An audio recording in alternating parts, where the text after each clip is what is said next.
responsibilities at the jail? Primary responsibilities can be broken down to three C's: care, custody, and control. Could you explain that more? We, unlike this particular scenario, most of our inmates at the Lucas County Jail have not been adjudicated yet. They have not been proven guilty of the charge, and therefore we can't treat them as a uh, criminal. We have to treat them as a person being held at the Lucas County Jail for adjudication. So um, that's where the care and the custody come into play. The control comes into play because it is a facility. Some of the inmates in the facility have been found guilty and are simply waiting to be transported from the Lucas County Jail to the prison that they've been assigned to. And so for those individuals, it does demand a certain higher level of control, making sure that we maintain safety for the inmates and safety for the officers. Okay, so let's pretend that we're in this problem. And are there any particular issues in this prison in this scenario? In this scenario, the issues would have to be the issue of family. Uh, as the officer explained, that is just another name for gang, but since gang is not being used in the facility, they use a name like family. They could, there's a million acronyms or names that they could use to indicate that there's a connection between them.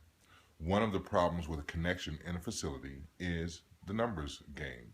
There is strength in numbers. If you run into a situation with a single individual and you are a single individual, that particular situation becomes a little bit more even, a little bit more balanced. But if you run into a situation with an individual and you have two or three family members that are standing beside you to back you up in whatever it is that you decide to do, that individual becomes then outnumbered and most likely in a more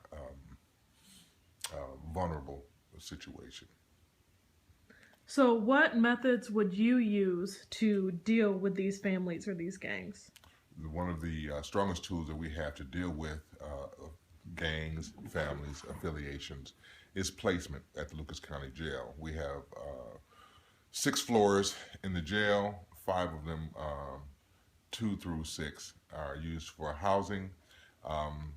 We can control affiliations to a point by placement of the individuals. If I feel as though too many individuals who are affiliated are in the same unit, the same wing, the same module, I have the ability of bringing to the attention of the counseling staff who have the ability of transferring individuals out of that module into other modules where the numbers are either more balanced and or that individual then loses power because he loses numbers.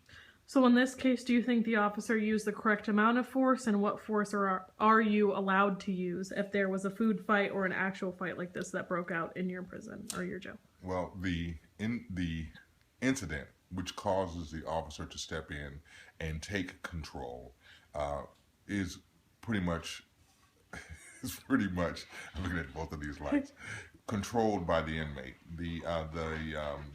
The pyramid of aggression that's controlled by the inmate. If you ask an inmate to do something, give an inmate a lawful order, and an inmate follows that order, then there is no aggression.